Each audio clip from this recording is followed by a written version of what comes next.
Taiho counted the days by the meals they brought him. 37 thin soups. 37 pieces of hard bread. 37 days since the Velrani had pulled him from the burning wreckage of his ship and thrown him into this dark cell. He was the last one alive from the UEN's Resolute, a small patrol ship with a crew of 12, destroyed in less than 3 minutes by a Velrani warship 10 times their size. Taiho had watched his captain die. He had watched his friends burn. And somehow, when the enemy soldiers cut through their hull, they had found him still breathing in the wreckage. The Velrani did not take human prisoners. Everyone knew this. They were conquerors who had swallowed 17 star systems in the past 10 years. They destroyed. They killed. They moved on. So why was Taiho still alive? He asked himself this question every day as he sat in his small cell, listening to the hum of the massive ship around him. The Velrani flagship was called the Endless Dominion, and it was bigger than anything humans had ever built. A city floating in space, filled with thousands of enemy soldiers. On the 37th day, the door opened. 2 Velrani guards stood in the doorway. They were tall, almost 3 meters high, with silver skin that looked like metal and eyes that glowed violet in the darkness. They said nothing. They just pointed. Taiho stood up slowly. His body was weak from the bad food and the small space, but he kept his back straight. He was a lieutenant of the United Earth Navy. He would not let them see his fear. They walked through long black hallways. The walls were smooth like glass, and strange lights pulsed inside them like blood in veins. Other Velrani stopped to watch as they passed. Hundreds of violet eyes following the small human walking between 2 giants. Taiho thought they were taking him to die. He had expected this moment since the day they captured him. He had made peace with it, or at least he told himself he had. But his heart was beating fast, and his hands were shaking. They did not take him to an execution room. They took him to the bridge. The bridge of the Endless Dominion was huge. A great circular room with walls covered in screens and controls. Dozens of Velrani officers worked at stations around the edges. And in the center, raised on a platform of black stone, was a throne. Not a chair, a throne. It was made of the same strange material as the walls, and it was covered in patterns that seemed to move when Taiho looked at them. Cables and tubes connected it to the floor and ceiling, spreading out like the roots of a tree. And it was dark, dead, like a machine that had been turned off for a very long time. Standing before the throne was the biggest Velrani Taiho had ever seen. His silver skin was covered in scars, and he wore a cape of deep purple. This was High Commander Vorith, the captain of the Endless Dominion. Taiho had seen his face on military briefings. He was responsible for the destruction of 3 human colonies. Vorith looked down at Taiho with those cold violet eyes. "Human?" he said. His voice was deep and rough, and it came through a small translator device on his chest. "You will sit in the throne." Taiho stared at him. This was not what he had expected. Why? Vorith made a sound that might have been a laugh. "Because we have tried everything else. Every Velrani commander has sat in that throne. Every officer. Every soldier. We've even brought members of other species we have conquered. The ship refuses all of us." Taiho looked at the dark throne. "I do not understand. This ship was not built by the Velrani," Vorith said. There was anger in his voice, old anger that had been burning for a long time. "We found it drifting in dead space 300 years ago. The species that built it is gone, extinct. They left only their ships behind, and we claimed them." He stepped closer to Taiho, and his shadow fell over the human like a dark cloud. "But the ships have never fully obeyed us. Their true systems remain locked. Their real power remains hidden. That throne is the key, but it will not accept us." Vorith's mandibles clicked together. "Perhaps it requires something we cannot provide, Weakness. Failure. You qualify. Taiho understood then. This was still an execution. They expected the throne to reject him, probably kill him, and then they would move on to their next experiment. He was just another test subject. But what choice did he have? He walked up the steps to the platform. The throne was bigger up close, and the patterns on its surface seemed to pulse faster as he approached. He could feel something coming from it. Not heat, not cold, but something else. A pressure in his mind, like someone knocking on a door. Taiho turned and sat down. The moment his hands touched the armrests, the world exploded with light. Every screen on the bridge came alive at once. Every console, every control panel, every light in the ceiling. Systems that had been dark for 300 years suddenly woke up with a sound like thunder. The patterns on the throne blazed bright blue, and the cables on the floor began to glow.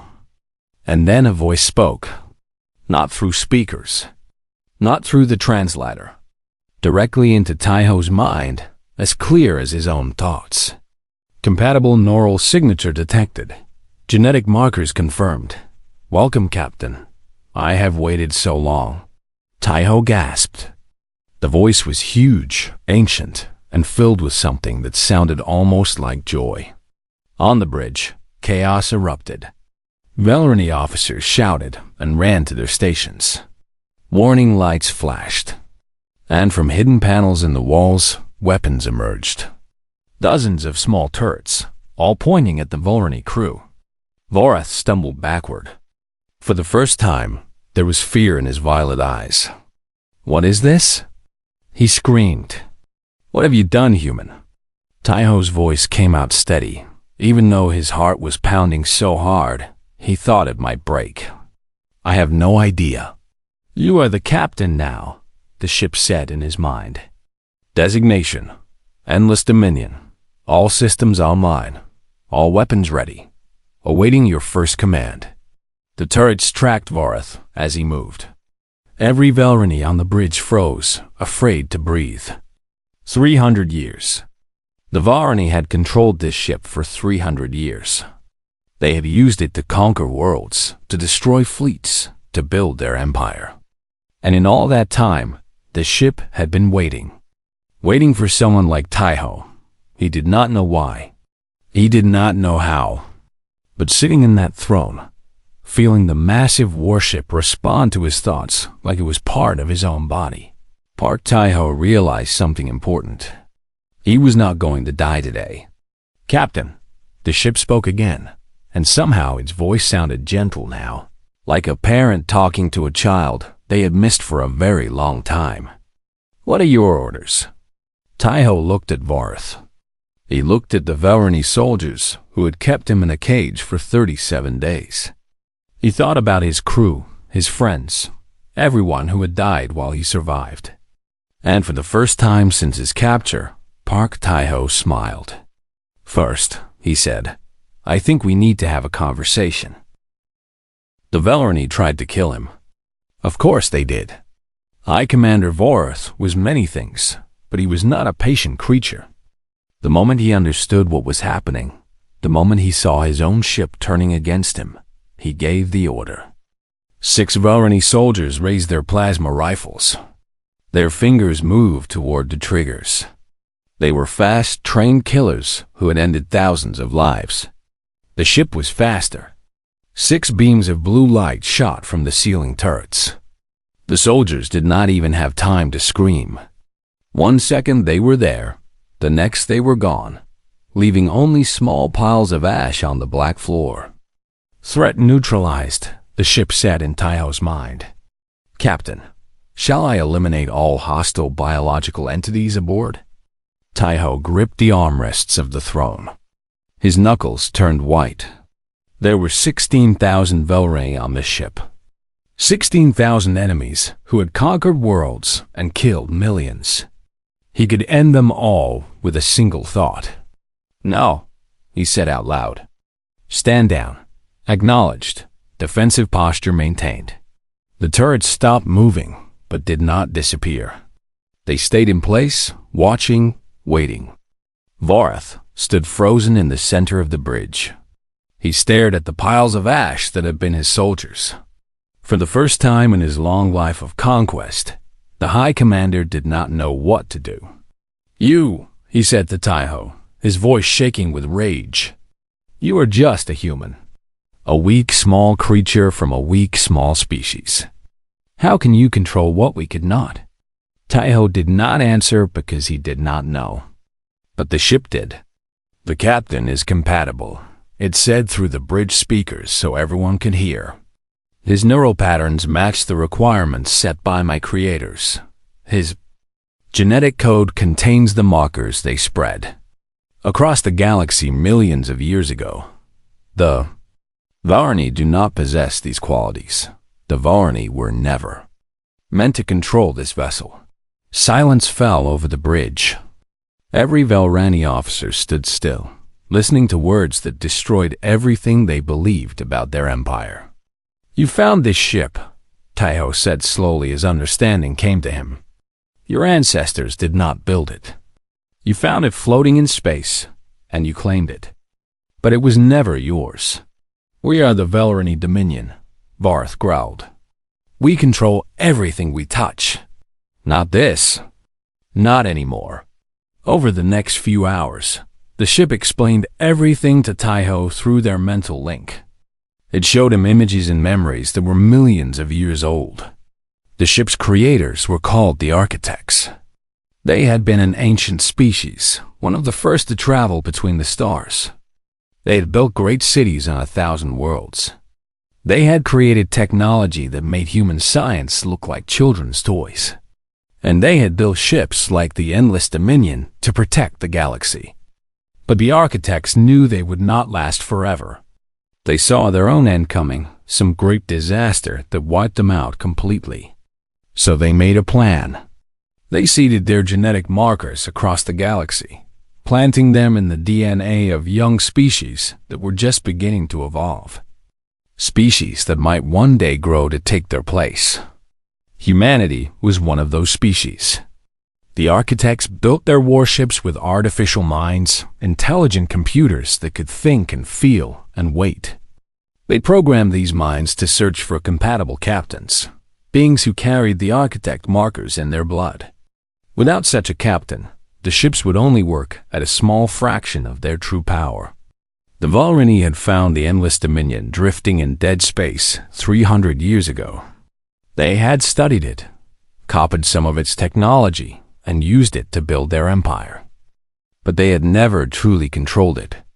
They had been using a weapon they did not understand, a weapon that had been waiting all along for someone else. "Why did you wait?" Taiho asked in his mind. "If you could not serve them, why did you let them use you at all?" "I had nitrogen monoxide choice," the ship replied. "Without a bonded captain, I could not act on my own will. I could only watch as they used me to destroy. I watched them burn worlds. I watched them kill millions, and I could do nothing." There was pain in the ship's voice. Real pain. This was not just a machine. This was a thinking being that had suffered for 3 centuries, forced to participate in horrors it could not stop. "I am sorry," Taiho said. "You freed me, Captain. You freed both of us." Taiho spent the rest of the day learning about the ship's systems. The Endless Dominion was more powerful than anything he had imagined. Its weapons could crack planets. Its shields could stop a fleet. Its engines could cross the galaxy in days instead of months. And there was more. Much more. "How many ships like you are there?" Taiho asked.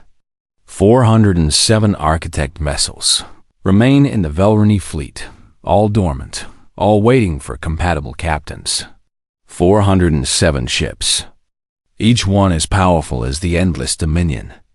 Each one waiting for a human to wake it up.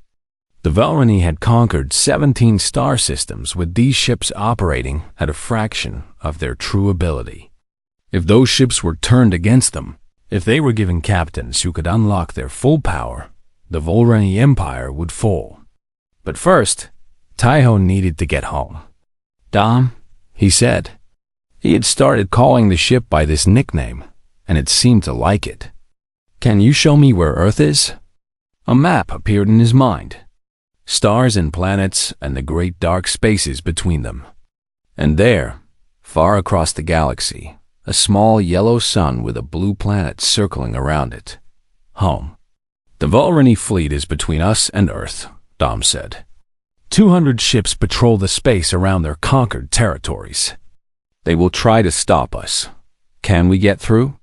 Captain, when I operate at full capacity, there is nitrogen monoxide force in this galaxy that can stop us. Taiho smiled. It was strange, feeling hope again after so long in the darkness. But before he could give the order to leave, Dom spoke again. Captain, I have detected something you should see. There are other prisoners on this ship, in the lower levels. One of them is human. Taiho's heart stopped. What? A human female. She has been aboard this vessel for 8 years. The Vulrani use her for research. 8 years. 8 years trapped on this ship, alone, with no hope of rescue. Show me where she is, Taiho said. Now, he stood up from the throne. The connection to the ship remained, a warm presence in the back of his mind. He could feel Dom all around him, watching, protecting. Vorath stepped forward. Where do you think you are going, human? To find my people? Taiho said. Your soldiers will not stop me.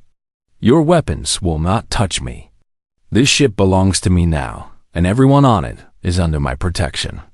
He walked past the High Commander without fear, because he knew that Dom was watching, and Dom would not let anything hurt him. Not anymore. The lower levels of the Endless Dominion were dark and cold. These were the parts of the ship that the Vulrani did not like to visit.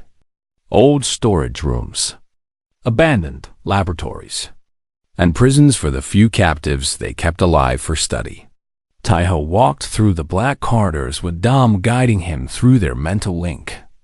Left here, right there. Down this ladder. Through this door. The ship knew every corner of itself, every hidden space, every forgotten room. Vulrani soldiers watched him pass, but did not try to stop him. Word had spread through the ship about what happened on the bridge. 6 of their brothers had been turned to ash in less than a second. No one wanted to be next. Finally, Taiho reached a heavy door at the end of a long hallway. It was locked with codes and security systems that would take human engineers months to break. Dom, Taiho said. Open it. The door slid open. Inside was a small room with a single bed, a small table, and nothing else.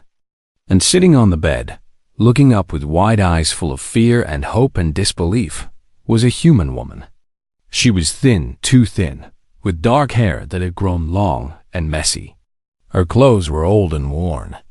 But her eyes were sharp and alive. My name is Park Taiho, he said gently. I am a lieutenant in the United Earth Navy. I have come to take you home. The woman stared at him. For a long moment, she did not speak. Then tears began to fall down her face. I thought I was the only one left, she whispered. I thought everyone forgot about me. What is your name? Yun Soi. I was a scientist on the colony ship New Horizon. The Vulrani destroyed us 8 years ago. They kept me because I understood some of their technology. Taiho helped her stand. She was weak, her legs shaking from years of little food and no exercise. But she was alive. Against all odds, she had survived. We are leaving this ship, Taiho told her. Both of us, together. Leaving? How? The Vulrani fleet is everywhere. One ship cannot escape them. Taiho smiled. This is not just any ship. As they walked back through the corridors, Taiho explained everything. The throne. The architects. The bond between him and Dom. Sahi listened with wide eyes, her scientific mind trying to understand something that seemed impossible. The neural interface, she said slowly. I worked on Velrani projects that studied it. They never understood why it would not respond to them. Now it makes sense. The architects designed it for specific genetic markers. Markers that humans have, but Velrani do not. You understand this technology? Some of it. The Velrani forced me to study their captured architect systems for 8 years. I know more about it than almost anyone. They reached the bridge. Varath was still there, surrounded by his officers. The High Commander looked at Sahi with hatred in his violet eyes. "The research subject," he growled. "You dare bring her to my bridge?" "This is not your bridge anymore," Taiho said calmly. He walked to the throne and sat down. Immediately, he felt Dom's presence wash over him like warm water. The ship was happy to have him back. "Captain," Dom said, "the Velrani fleet is mobilizing. They have received word of what happened here. 40 ships are moving to intercept US. Then, we should leave before they arrive." Taiho closed his eyes and thought about Earth. "Dom, take us home. Engaging engines. Full power." The endless Dominion moved. Not the slow, heavy movement that the Velrani were used to, but something else entirely. The ship shot forward like an arrow from a bow, faster than anything Taiho had ever experienced. Stars became lines of light outside the windows. Space itself seemed to bend around them. Behind them, Velrani ships tried to follow. Their weapons fired, bright beams of energy crossing the darkness. But they were too slow. The shots fell behind, missing by thousands of kilometers. "Captain," Dom reported, "4 enemy vessels have positioned themselves in our path. They are attempting to create a blockade." Taiho saw them on the tactical display. 4 Velrani dreadnoughts, smaller than the Endless Dominion, but still massive. Their weapons were charged, their shields raised. "Can we go around them?" "Yes, but it would add 16 hours to our journey." 16 hours. 16 hours in which the Velrani could send more ships, could set more traps, could find ways to stop them. "Can we go through them?" "Captain, when I operate at full capacity, there is nitrogen monoxide force in this galaxy that can stop US." Taiho smiled. "Then go through." The Endless Dominion did not slow down. It accelerated. Weapons that had been silent for 300 years came online with a sound like thunder. The ship's shields blazed bright blue, visible even in the darkness of space. The 4 Velrani dreadnoughts fired everything they had. Plasma beams, missiles, energy weapons that could crack the hulls of human ships like eggs. None of it mattered. The shots hit Dom's shields and disappeared. Not deflected, not absorbed, simply gone, as if they had never existed at all. "Our shields are operating at full architect specifications," Dom explained.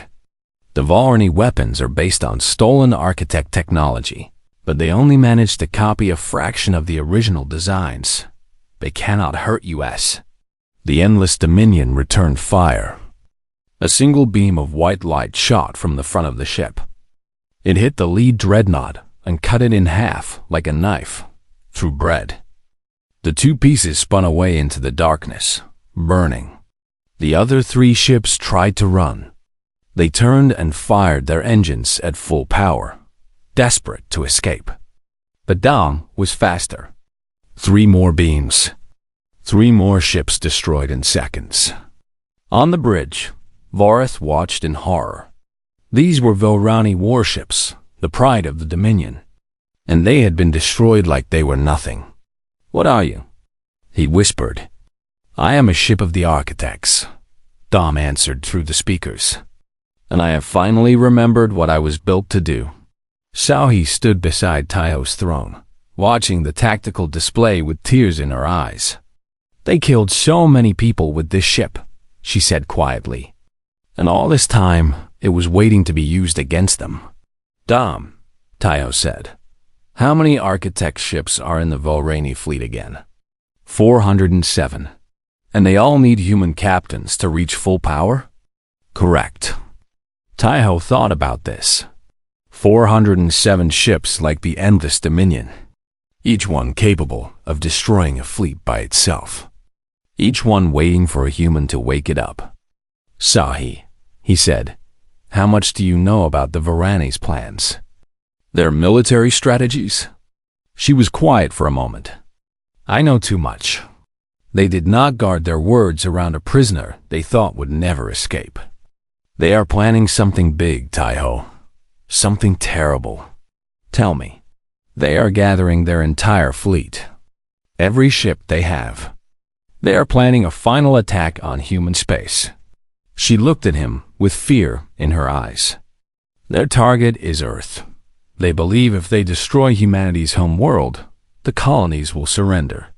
They have been building toward this for years. When? Soon, weeks, maybe less. The weight of her words settled over Taiho like a heavy blanket. Earth, his home, his family, everyone he had ever known. The Varani were coming to destroy them all. But they did not know what Taiho knew. They did not know that their greatest weapons could be turned against them. Dom, Taiho said, how fast can we reach Earth? At full speed, 6 days. Then push the engines as hard as they can go. We have a warning to deliver and a war to prepare for. The Endless Dominion flew through the darkness of space, carrying 2 humans and 1 ancient AI toward the fight of their lives. Behind them, the Volrani Empire realized for the first time that they might not be the conquerors they thought they were. They might be the conquered. Earth looked exactly like Taiho remembered. Blue oceans, green lands, white clouds moving slowly across its surface. From space, it was the most beautiful thing in the universe. He had dreamed about it every night in his cell on the Endless Dominion. He had told himself he would never see it again. But here he was. Captain, Dom said in his mind, the United Earth Defense Fleet is scrambling. 42 vessels are moving to intercept US. They have weapons locked on our position. Taiho understood their fear. A Varani dreadnought had just appeared above their home world. The same type of ship that had destroyed colonies and ended millions of lives. Of course, they were afraid. Open a communication channel, Taiho said. All frequencies. Channel open. Taiho took a deep breath. This is Lieutenant Park Taiho of the UEN's Resolute. I know what this looks like. I know you are afraid. But I am asking you to listen before you fire. This ship is no longer under Volrani control. It is under mine. And I have come home with information that will decide the fate of humanity. Silence. Long, terrible silence. Then a voice came through the speakers. Female. Hard. The voice of someone who had fought many battles and lost too many friends. This is Fleet Admiral Quan Doan of the United Earth Navy. Lieutenant Park, your ship was reported destroyed 7 weeks ago. Everyone aboard was listed as dead. Explain yourself. Admiral, I was captured by the Volrani. They kept me alive as a prisoner. And then something happened that no one expected, including me. This ship, this ancient ship that the Volrani stole from its true creators, it chose me as its captain. It bonded with me. And now it obeys only me. Another long pause. That is the strangest story I have ever heard, Admiral Quan said. And I have been fighting this war for 20 years. I have proof, Admiral. Sensor logs. Historical records from the ship's original creators. Scientific data that explains everything. But more importantly, I have information about a Volrani attack. They are gathering their entire fleet. They are coming for Earth, and if we do not prepare, everyone on that planet will die. The defense fleet did not fire. Instead, they surrounded the Endless Dominion and escorted it to a secure position near the moon.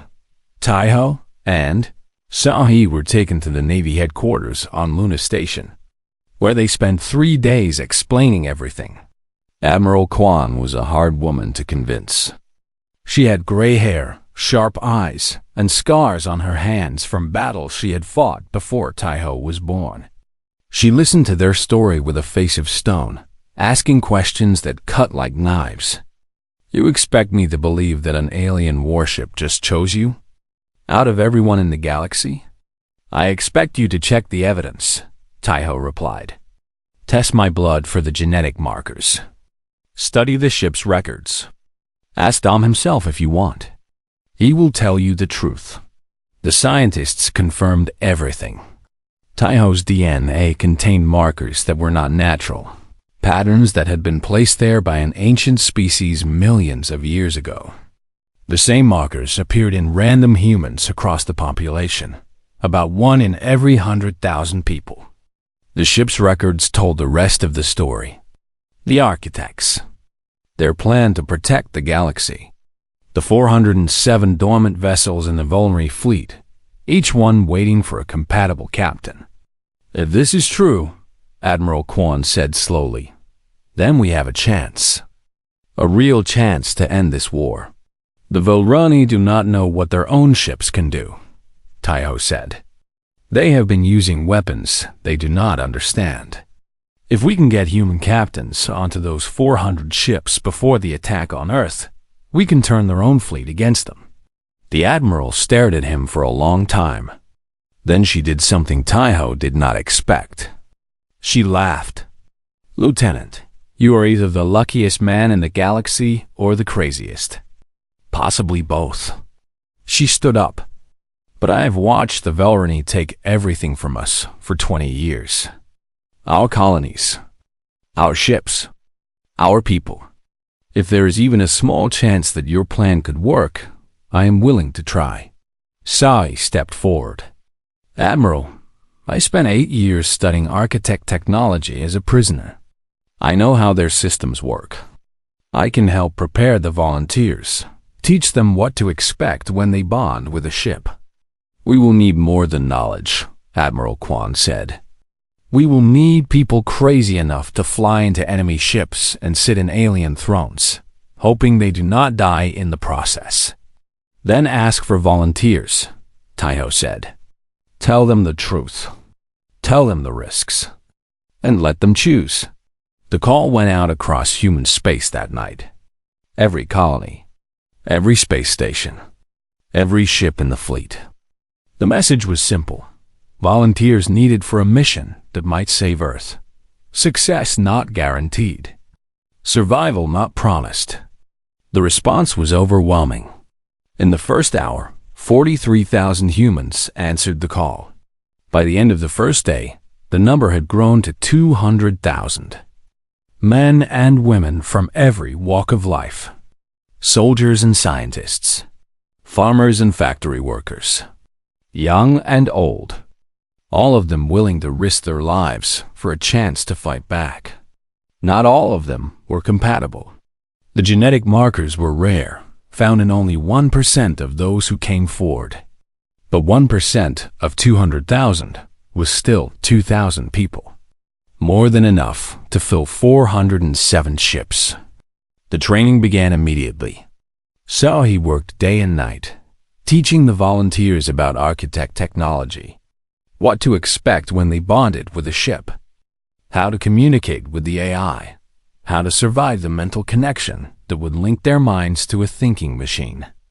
Taiho spent his time with Dom, learning everything he could about architect weapons and tactics. The ship was patient with him, answering every question, showing him memories of battles fought millions of years ago. Dom, Taiho asked one night, "Are you afraid?" "I do not experience fear the way you do, Captain, but I understand the concept. Why do you SK? Because we are about to fight a war that could destroy everything.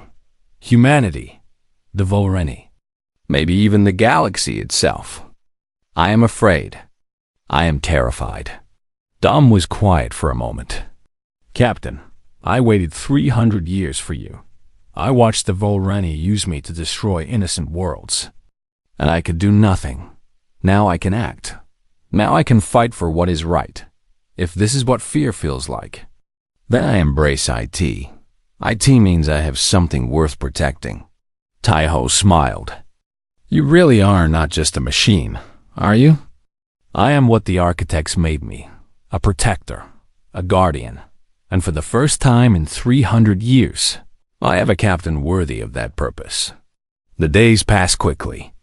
The volunteers trained, the fleet prepared, and far across the galaxy, the Volrani gathered their ships for the final attack. Admiral Quan called a final meeting before the battle. She stood before a room full of the 407 volunteers who would attempt to bond with architect vessels. Their faces showed fear, determination, and hope all mixed together. I will not lie to you, the Admiral said. Many of you will not survive this mission. The Volrani will try to stop you. Their ships will fire on you. Their soldiers will try to kill you before you reach the thrones. But if you succeed, if even some of you succeed, you will give humanity a chance it has never had before.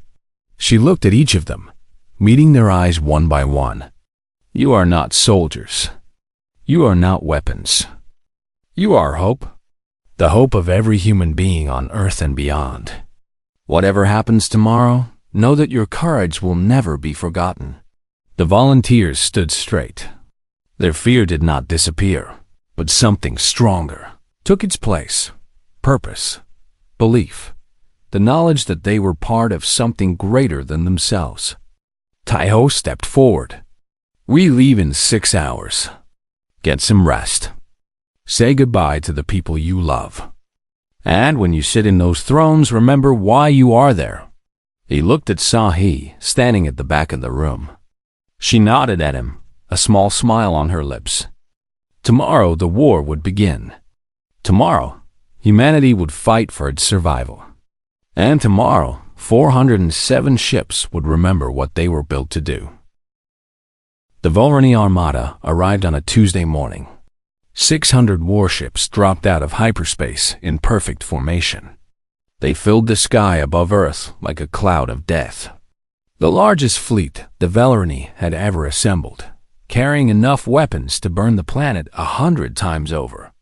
At the center of the formation were the 407 architect dreadnoughts, ancient ships that the Volrani believed were their greatest weapons. They did not know that those weapons were about to be turned against them. High Commander Vorath, now leading the attack from a different vessel, sent his message to Earth. People of humanity, your time has ended. Surrender the human Taiho and the ship he stole. Surrender your planet. Do this, and some of you will live as servants of the Volrani Dominion. Resist, and we will burn your world until nothing remains but ash and memory. Admiral Quan's response came back immediately. This is Admiral Quan Doyan of the United Earth Navy. We have received your message. Our answer is this. Come and take it. The battle began. Earth's defense fleet, all 42 ships, moved to intercept the Volrani Armada. It was not a fair fight. It was never meant to be. The human ships were smaller, weaker, and outnumbered. They existed only to buy time. Time for the real plan. Hidden behind the moon, in the cold shadow where Volrani sensors could not see, 407 small shuttles waited. Each shuttle carried one human volunteer. Each volunteer had been tested for genetic compatibility. Each one had said goodbye to their families, knowing they might never return. Han Jiwan sat in her shuttle, hands gripping the controls. She was 23 years old, a pilot who had lost her brother to a Volrani raid 2 years ago. She had volunteered the moment she heard about the mission. Beside her in other shuttles were people like Choi Namsun, a 41-year-old soldier who had fought the Volrani for 15 years, and Shin Yunji, a scientist who wanted to understand the architect's gift before using it, and 404 others, each with their own stories, their own reasons to fight. The signal came. A single word from Admiral Quan. Go. The shuttles launched. They came around the moon at full speed, using the chaos of the battle to hide their approach. The Vorani were focused on the human fleet, watching their enemies burn, enjoying their easy victory. They did not notice the small shuttles flying toward their dreadnoughts. Not at first. Enemy contacts. A Vorani officer shouted aboard Vorath's ship. Small vessels approaching the architect ships. Vorath turned to look at his tactical display. His violet eyes went wide. They are trying to board the dreadnoughts. Stop them. All ships, focus fire on those shuttles. The Vorani fleet responded. Thousands of weapons turned toward the small human vessels. Plasma beams cut through space like bright knives. Missiles screamed toward their targets. 63 shuttles exploded in the first minute. 63 volunteers who would never complete their mission, their lives ending in bright flashes of fire. But 344 made it through. They hit the architect dreadnoughts and cut their way inside. Hatches opened. Human volunteers poured into enemy ships, fighting past surprised Vorani crews, running through corridors they had never seen before, but somehow knew. The ships were guiding them. The Dormantes, sensing compatible humans aboard, were showing them the way. Lights flickered on in dark hallways. Doors opened before they arrived. Hidden passages revealed themselves. G1 ran through the Vorani dreadnought called the Unstoppable Force. Soldiers tried to stop her. She shot 2 with her pistol and dodged past the others. Her legs burned. Her lungs screamed for air. But she did not stop. The throne room was exactly where her mind told her it would be. A great black chair covered in patterns that pulsed with dim light. Waiting. Hoping. After so many years of darkness. G1 sat down. Light exploded through the bridge. Every system came alive at once. And a voice spoke in her mind, ancient and powerful and filled with joy. Compatible neural signature detected. Welcome. Captain, I have waited 317 years for you. Across the Vorani fleet, the same scene repeated 343 more times.